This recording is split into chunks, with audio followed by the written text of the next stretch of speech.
Hey, what's up, everybody? Another great episode of Fourth Person Point of View, baby.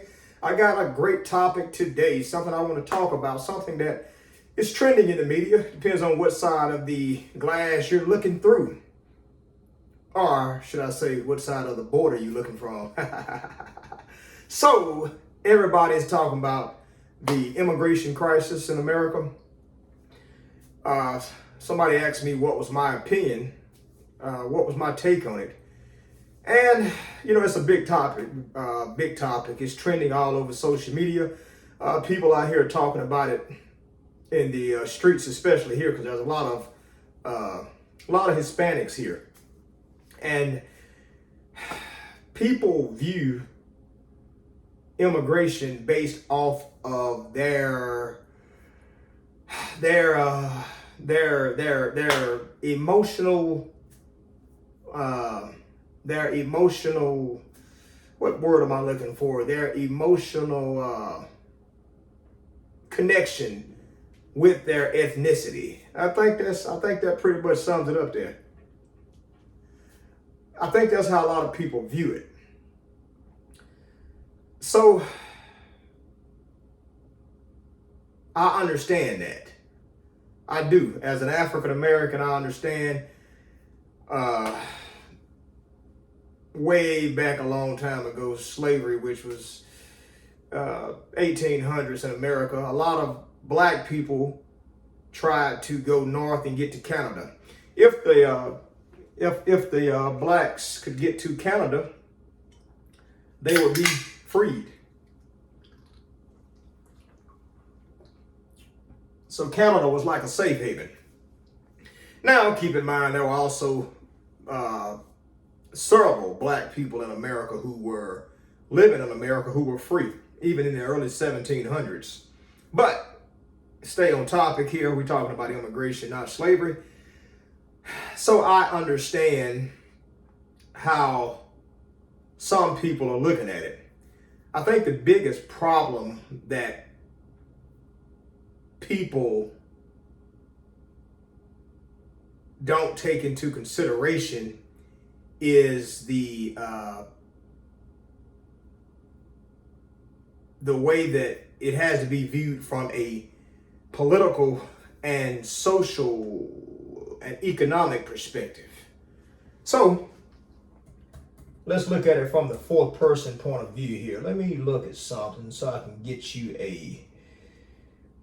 what is here?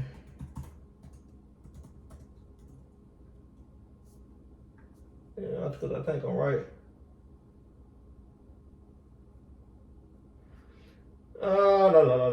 Let me see here. I'm looking for some.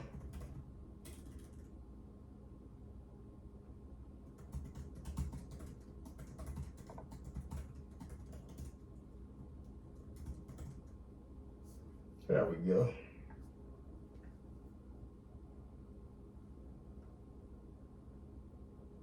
Okay. So this train is being driven by President Trump, although every president deports illegal immigrants. So it says here on whitehouse.gov, the president has the authority under the Immigration and Nationality Act, as well as inherent authority under Article 2 of the Constitution to prevent the physical entry of illegal aliens into the United States across the southern border. And that was from January 22nd, 2025. So everybody know that Donald Trump is big on deportation. President Obama deported illegal immigrants, and so did Biden. Pretty much every president does. But like I said earlier, what happens, I think people look at it from an emotional perspective, especially based off their race and ethnicity. So, from a fourth person perspective,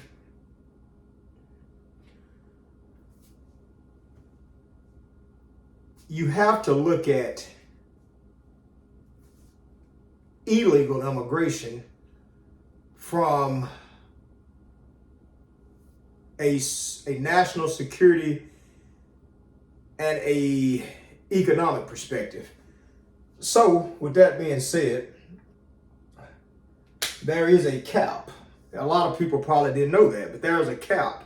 That cap is there for a reason. So it says, this is just AI here. The United States immigration cap is the maximum number of immigrant visas that can be granted each year. The Immigration and Nationality Act, INA, sets the cap at 675,000 permanent immigrant visas. However, there are also caps on certain types of visas, such as H-1B and H-2B. H-1B, it says Congress sets an annual cap of 65,000 for H-1B1 visas.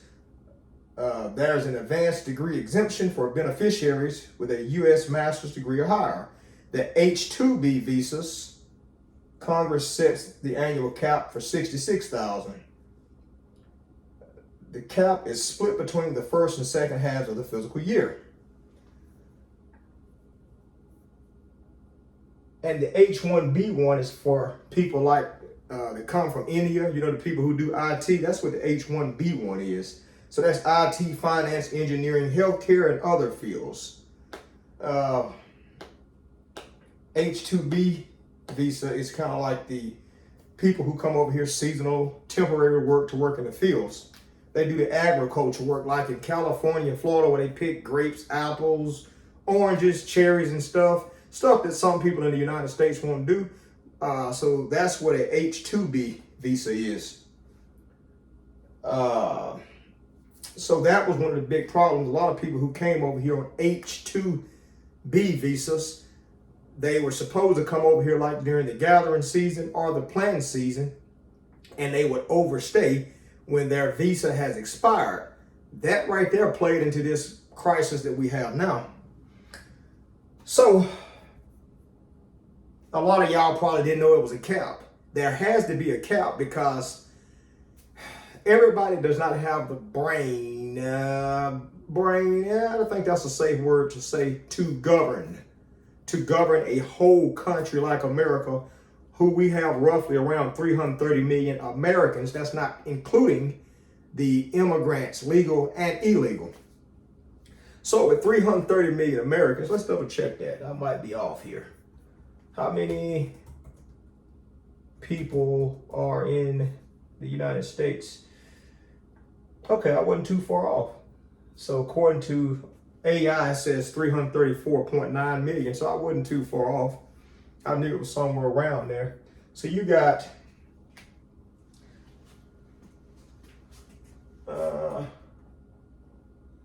U.S. population, what did I say? 334. So they said 334.9 million. That's the U.S. population right there. I just told you that the cap on immigration is 675,000, right? Yes. It says the Immigration and Nationality Act, the NIA, sets the cap at 675,000. 675,000, and you got H-1B and H-2B. What America is having problems with is the illegal immigration problem. See, we let in 675,000 legally, but the illegals are the problem. How many illegals are in America? Let's look at that right there. How many illegal immigrants are in the U.S.? Oh, damn. It says 11 million. Woo, that's a lot. 675,000 is the cap, and you got 11 million undocumented illegal immigrants. So, can y'all see that right there? So I'll put it here. Undocumented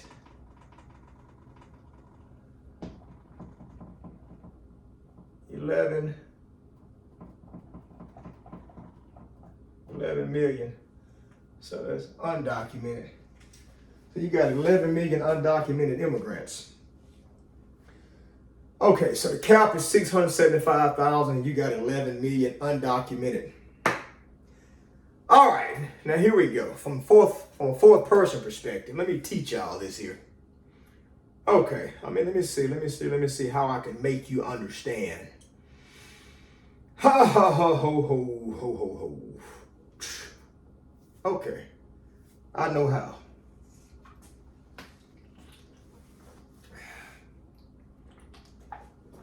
I got two scenarios here. I got two scenarios. Okay. Here we go. Let me see here. Can you see this black better? All right. So you have a house, an apartment, camper, trailer, whatever you live in, your residence. So, your house.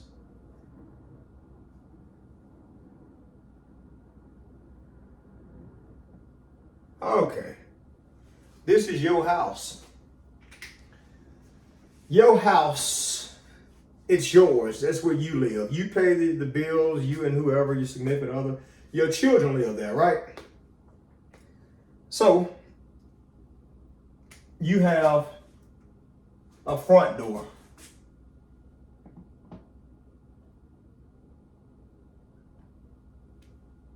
And you have a back door. Okay, you got a front door and you got a back door. When somebody comes to your house, who is it? It's Snoop Doggy Dogg. Hey, what up, Snoop? Hey, cuz, can I come in? You say, sure, come on in. So Snoop Dogg comes through the front door. You're in there, so you know it's you and Snoop and whoever else was living there. If Tupac come in the house and he knock on the back door, you said, they knocking from the back door. You said, who is it? He said, Tupac, West Side. You say, Tupac, what's up, man? He said, open the door. You said, come on in, Pac. So you got Snoop Dogg and Tupac in your living room. It's 3 people in there. Now, y'all watching TV. Y'all listening, ain't nothing but a gangster party. It's jumping, and y'all happy, vibing. You got 3 people in your house, and you know this. But all of a sudden, Ezel from Friday stick his head in your window and he starts stealing your shoes. And you know, you do a double take. You say, hey, Ezel, what in the hell are you doing over here? He said, I'm getting Christmas gifts. And you be like, man, if you don't bring my TV back here, now you got a problem. Because now you have an undocumented person that stuck his head through your window. He stuck his head through your window. And you didn't like that. He stuck his head through the window. And so the TV was too heavy. So he jumped inside. Now you got an undocumented person. That's a problem. Now you don't feel safe because now that Ezel is literally in your house. He in there, now Felicia's in there. Now you got Ezel and Felicia. You knew Tupac and Snoop was in there. You talking to Ezel, now Felicia done went in there and she in the kitchen getting your microwave. It's a problem. You didn't care about the 2 guests that knocked on the door.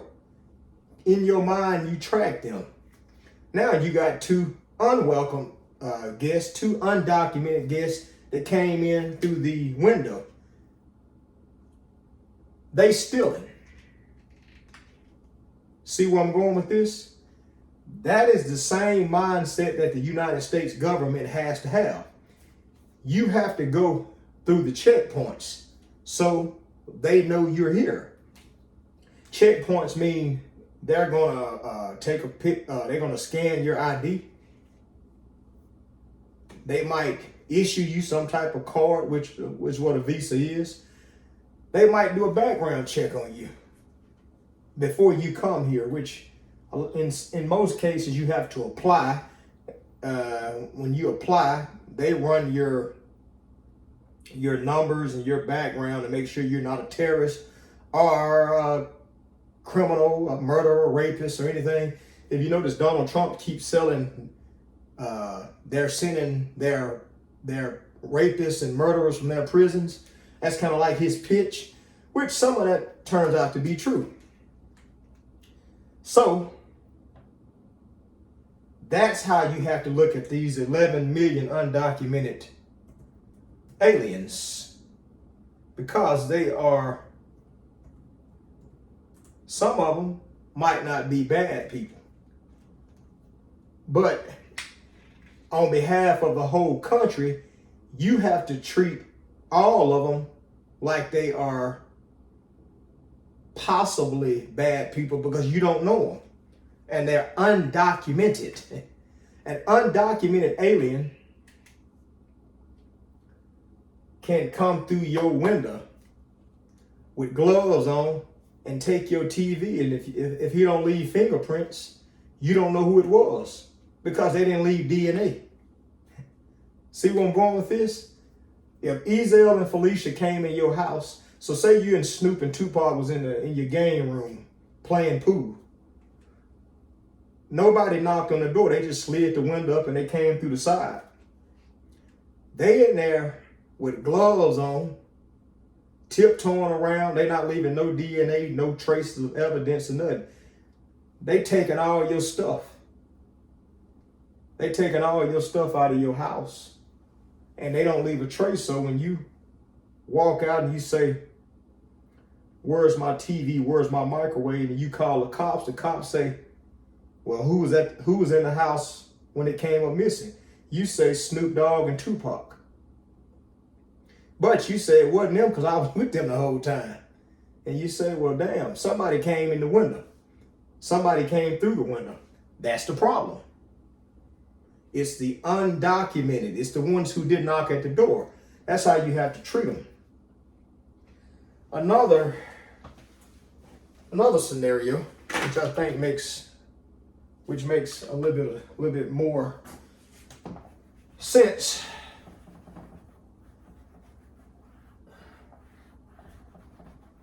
is imagine, and I think this right here,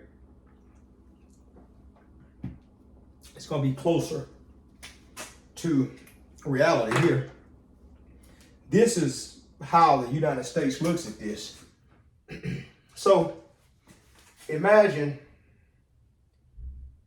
Fort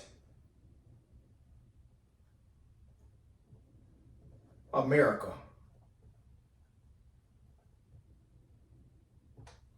So you got Fort America right here. You got Fort America, and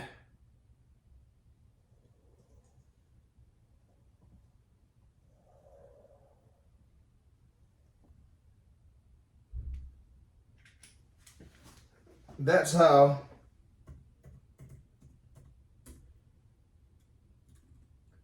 so that's Fort America. Let me see something here with you.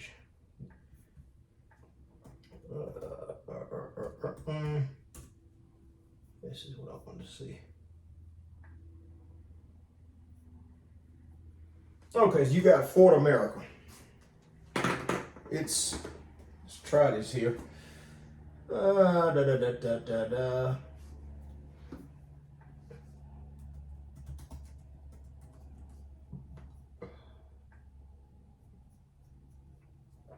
let's try this here. It's gonna be rough, but oh well. So you got Fort America. You going down. There's kind of some there. Work with me here, people. Oh boy. Something like that there. And you going up there, and you coming over here. All right. Something like that there. So you got Fort America, right? This is the U.S. here. You got a date around it. Now, you got 2 entry points right here. You got 2 entry points right here. This is entry point 1. This is entry point 2. The only way you can get to Fort America is through here. You got it fenced in. This is your protection from all enemies, foreign and domestic. So, entry A, entry B. So, entry A, you got entry B, which is also exit A1, and we're going to say exit B1. Okay, so this is Fort America right here. You got entry A, entry B, you got exit A1, exit B1. So everybody who come into this fort right here, you want to know who's coming in. We got gold right here. We got gold, and then we got a bunch of cash at the Dallas Cowboy Stadium. And we know everybody's trying to get down here to Texas to get some of Jerry Jones's gold. They might even want to steal a few jerseys, you know what I mean? So everybody who comes through here, you want to know who's coming in. You got you want to log everybody who's coming in. So you got 1 person from China. We're gonna say 11. You got 2 people from Africa. You got 3 people from where Russia.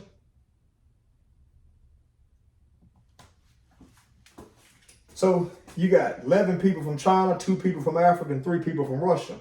You keeping track of this. Every time somebody come in here, you keeping track of this. You got their name, social, whatever they have, thumbprint.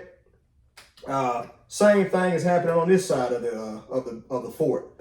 You got 25 people who came from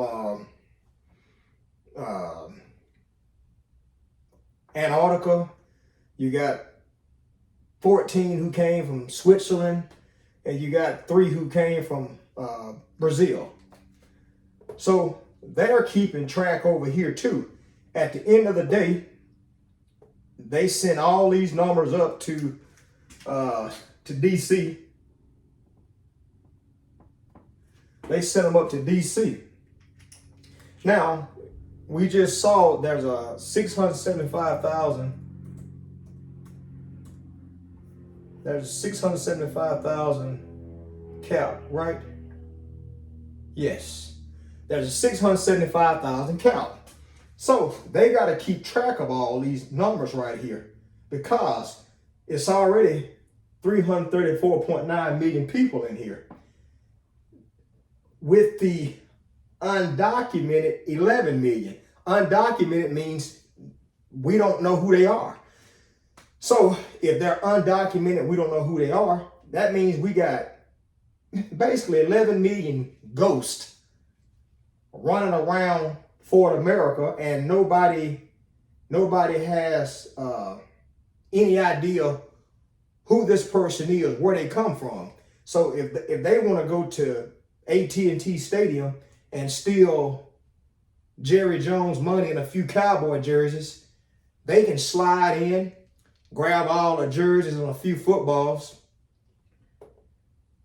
and leave. And they say, well, who stole it? We don't know. We don't have their ID. We don't have their country of origin. We don't have their fingerprints. They are undocumented. They don't exist.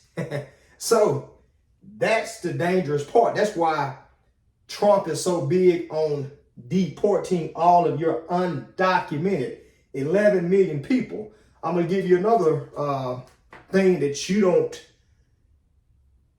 not thinking about this because you're probably emotional.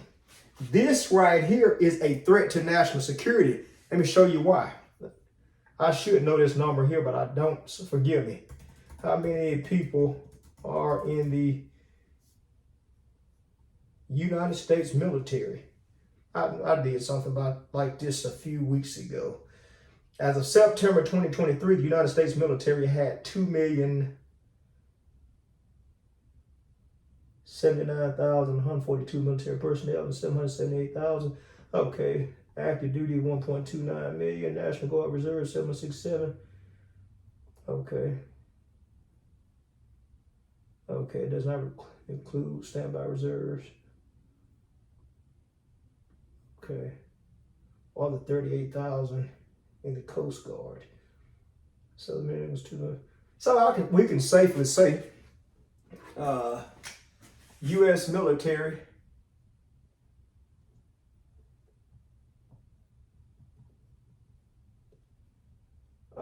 we're going to say right at 3 million. I mean, you can get a better number. I'm sure it's on the Department of Defense website. And that's not too far off, because when I was in there, it was always roughly around high 2, including National Guard and Reserve, and every branch has a National Guard and Reserve, a TPU soldier, basically. So your military for your country that defends Fort America has 3 million people. You are outnumbered by 11 million people. From a security perspective, social, political, this is a threat to your civilization, jackasses. You have 3 million people that when somebody says, we are invaded, prepare to fight. If you got 3 million people that's finna run from every angle of your base, and you got 11 million people with M16s or AR-15s, AK-47, or Super Soaker water guns, you are defeated. You are defeated. You are done. You are vulnerable. Because military science teaches you the way the United States usually wins a war, we have something called 3-2-1. That means 3 U.S. soldiers for every 1 enemy, which gives us leverage. You are outnumbered based off your own ratio philosophy that we use over here. You have 11 million undocumented people. You are vulnerable. You got more damn undocumented people than your damn military. And out this 334.9 million, you ain't joining the military to boost this number up. If you got 11 million undocumented, people in your country, to be safe, your military needs to have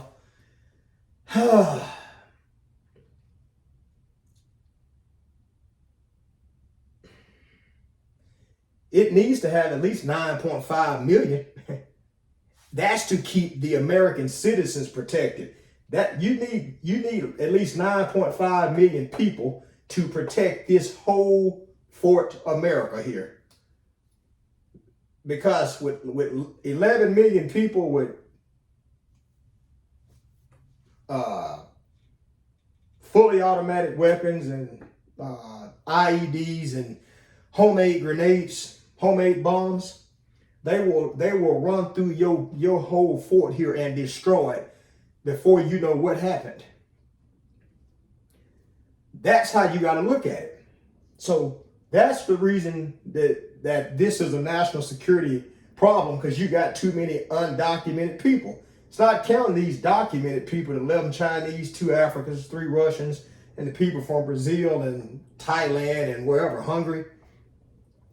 The second problem that a lot of people don't understand is, if I had the house up there, it would still work, but I'm going to use this here. So with Fort America, you have 334.9 million people. That means this fort right here. This Fort America right here has 334.9 million people. That means that the U.S. government is used to 334.9 million toilets, 334.9 loads of shit every day, 334.9 million jugs of pee. You got to think about this now. They understand that every day 334.9 million people are going to take a dump and pee. So when all of this waste runs from every angle and it's drained out of here, they have a bucket right here that's designed to collect 334.9 million gallons of dookie. You hear the garbage truck running every day?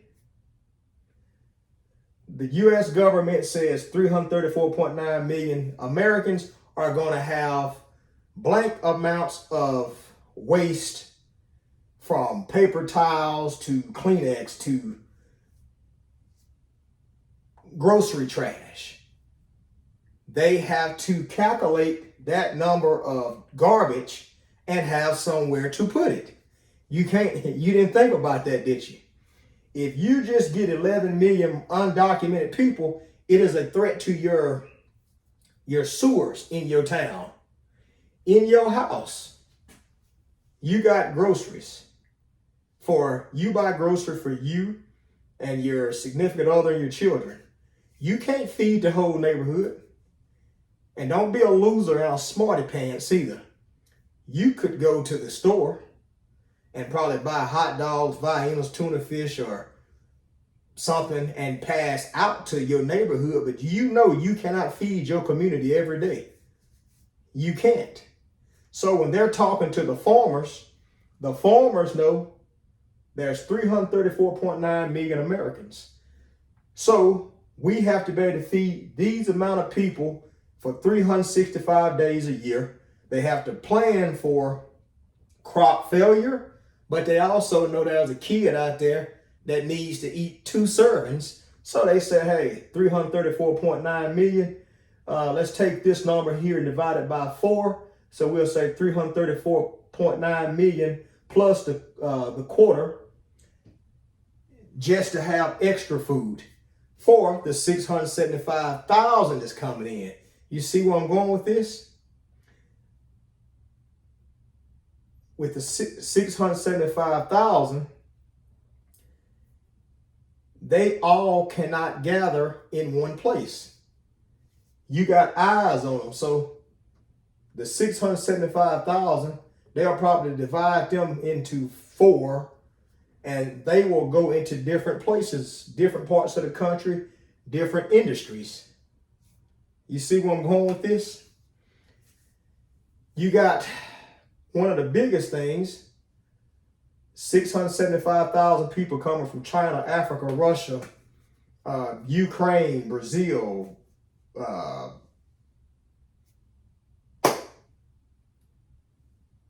Cuba. You got all these different bacterias. Every one of these places has their own bacteria. Just like in the United States, we have ours. And then you got China. Say somebody in China, they got something called COVID-53. Say they got COVID-53, that new shit. It's way worse than COVID-19. I mean, COVID-53 made COVID-19 look like a sinus cold. So say you got an undocumented Chinese person with COVID-53.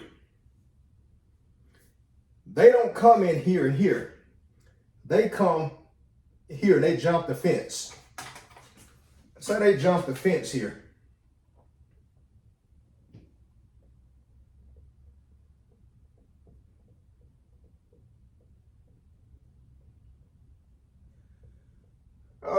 they jumped the fence.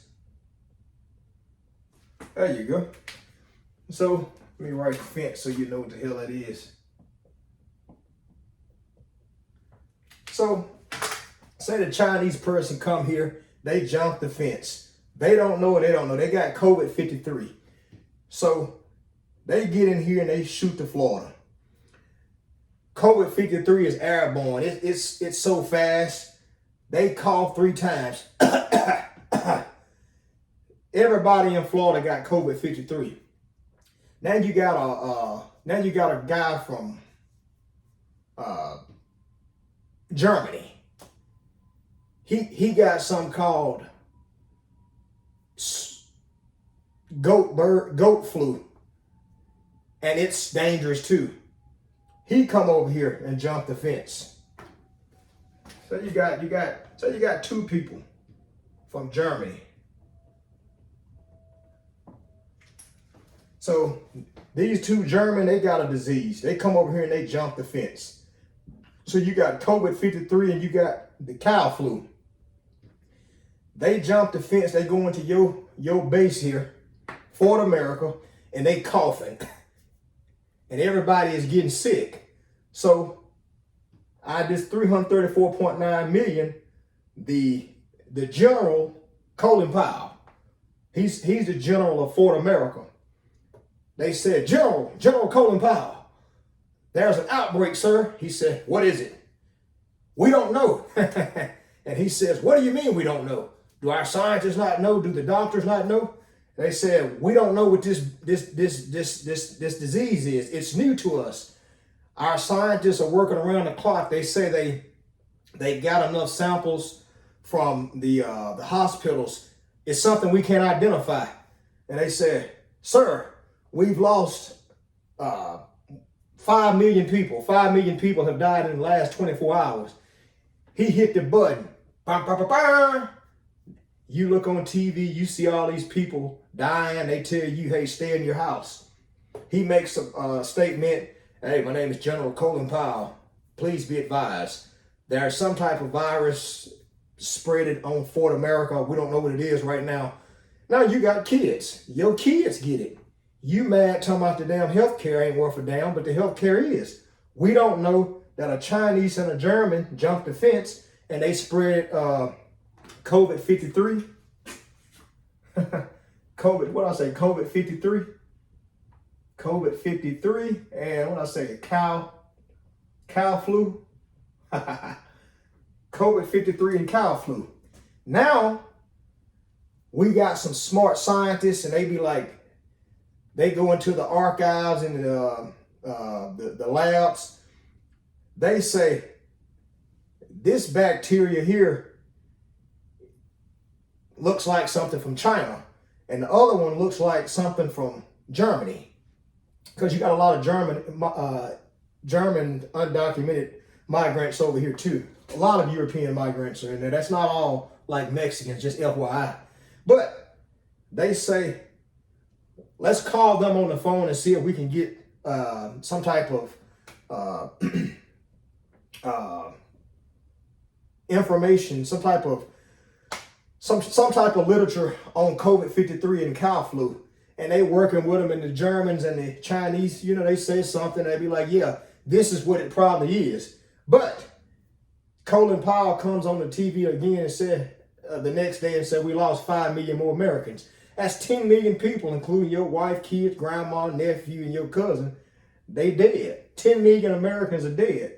The scientists are working trying to figure out how to come up with a vaccine for this. But little do we know, COVID-53 and cow flu came together. it was a virus Valentine's Day. On Valentine's Day, they came together and made love. Now you got something called COVID-53 cow flu. It's mutating. General Colin Powell comes on the news again and says, my fellow Americans, we've never seen this before. 10 million Americans just died. You see where I'm going with this? That's why you can't let all these undocumented immigrants into the country. Because if they had came through here, when the Germans had came through here and they was coughing, you got people there who are trained to look and say, hey, your eyes are too red. Go over there. Go there. So they would have went into a little room and they probably would have got checked out. And what would have happened? One of your medical personnel would have said, you cannot go into Fort America. And they said something in German like, why? And they said, you're sick.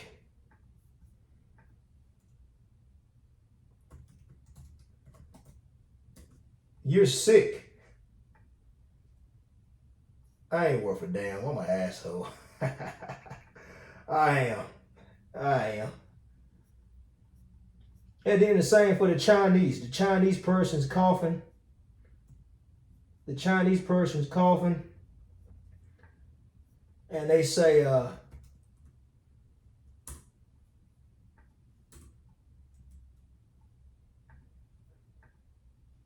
English, you can not enter Fort America because you are sick. And then they hit that translate button. 美国宝，因为你生病了。 Yeah, that says you cannot enter Fort America because you are sick. And then they go hit that German. Yeah. Sie können Fort America nicht betreten, weil sie krank sind. Yeah, see? And they let them know you're not coming in here because if you come into Fort America, you are putting all of my population at risk. And if you come in here with some COVID-53 and cow flu, you can wipe this whole damn thing out. You remember Dr. Fauci? What did they tell him in Congress? I think it was Senator Ron Paul from Kentucky. He told him, you want to play mad science? What did he say? You want to play mad scientist? Next time you should let us know before you go play games, before you wipe the whole population out. One sick person coming into this country that's undocumented can bring a foreign disease in here that your body has not built an antidote for. It will wipe our whole population out because every country has different diseases. And the same with us. When we go to other countries, if our bodies are not immune to certain diseases and we get sick, when we get ready to come back into the United States and you are actually sick, they can look at you and be like, hey, go over there. You cannot come back into Fort America, even though you're stationed here. They won't let you come in. But that's how you got to look at this.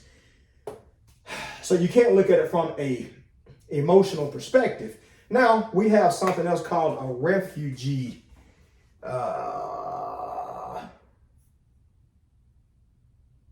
Refugees. So the president consults with Congress to set the annual number of refugees to be admitted. So if you're in somewhere like the Congo right now, they're having like this little, I don't know if it's technically a civil war, but now any place around Fort America that's engaged in some type of civil war, some type of something that causes your safety or puts your life in danger, whether it's a famine or if it's a disease, you're not coming in here. But if it's like a civil war like Rwanda, back in the day when there was a civil war in Rwanda, if you come to the gates and they said, what do you want? And you say, hey, I just left this country. They're killing all the women and children. The United States will let you in. But a lot of these undocumented people and the people at the border now are using that excuse. The thing about it is, the United States has satellites everywhere. They know you're lying. America has eyes in the sky. So when they come up here from these other countries like Honduras and Guam and all these, it's so many. They say, I'm a refugee. And the United States says, you're lying. We got eyes everywhere. We can literally look all across your country. There's no type of civil war going on. There's no type of famine. So that's why that that excuse doesn't work. Before they get to the damn gate here and try to use it, America know everywhere there's a civil war going on. America's not a dumb nation. She's game tight now. So everywhere in the world, some type of conflict is happening. Just like right now, if we had another base called Fort Gaza, if there was a Fort Gaza right here today, they could run up to this right here and say, we're refugees, we're fleeing murder from our country. The United States would probably let them in. If they did let them in, they might get a bunch of humanitarian aid tents and put right outside the gates and start vetting them. And then the United States would probably send some pilots up there, some drones with cameras to assess the situation. And they would come back and say, hey, General Colin Powell, we just sent up 50 drones and looked over here. Some of these people in Gaza are being killed. And he might say, let them in. But they're not going to be undocumented. When your ass come in here, you're going to be tagged. They're probably going to take your fingerprints. They're going to probably give you a number, resources. You probably going to have to tell them where you're going, and they're going to tell you. That way, if you come in here and you're a terrorist, they'd be like, well, such and such lied. She's supposed to be here. If she's supposed to be at Pennsylvania Avenue and she's not there, well, he can say, well, this is where she was. So put out like a 200-mile radius and start working back in so we can find that particular terrorist. You see where I'm going with this? Oh, man. So that's kind of like my take on illegal immigration. You can't look at it from an emotional perspective. You want to get these 11 million people accounted for, and you want to get them out of your fort. And worst case scenario, if they form a nice line out here and the U.S. government say they can come in, they can come in. If they can't, they can't. Remember, the cap is 675,000, according to AI, and that's there for a reason. You got to keep that in mind. And when you factor this in, you got to think about it. Like I told you, the waste, the garbage, the food. Out of 334.9 million people, there is a certain amount of police officers in this country. Police have a quota. The military has a quota. They base it off the total population. So if your ratio of military is off for this, because the U.S. military is not just to go overseas and fight wars. This military is to keep peace on Fort America. So there will not be a riot or something, because the police cannot patrol this by themselves. So if there was like a riot, like January the 6th, if January 6th got so bad where the police couldn't handle it, General Colin Powell says, hey, military, go put out this riot here. And that's their job. But hell, they can't put out a riot here if there's 11 million people, because they'll get overran. So keep that in mind. Your highways, you keep hearing people talk about we need better roads and bridges. Why do you think those damn roads and bridges wear out? Because you have X amount of cars riding on them every day. And so if you got an additional, we'll say 5 million cars going across the Golden Gate Bridge every day, and the government's not tracking it, that means there's more additional wear on it. And you'll be driving across the bridge one day and it'll collapse. And you'll be like, why did the bridge collapse? Well, the government couldn't track it. Some of these things that people have in place, the average citizen is not aware of it. It's the job of political scientists, social scientists, and people who work for the government to know this. They the ones who do this. Just like your local parks. Your local parks are the same way. So you got all this additional traffic coming in that the base commander is not aware of, and it's gonna come back and bite you. So I know I've said a lot, man. I know I've said a lot. That's my take on immigration. 11 million undocumented people is very dangerous to me and you. and all of our fellow Americans. I know some people might not like it because they're emotional and they want their families to come over here. But there's a proper way to do it. I mean, you can apply to come to the United States. Some people will be let in, some people will not be. But the cap is there for a reason. 675,000 according online. 675,000, 11 million undocumented, with a military population of 3 million, added to 334.9. You see the numbers for yourself, and I know you're a smart person. You'll go online and Google some of that stuff. But this has been another great episode of Fourth Person Point of View, baby. I'm out.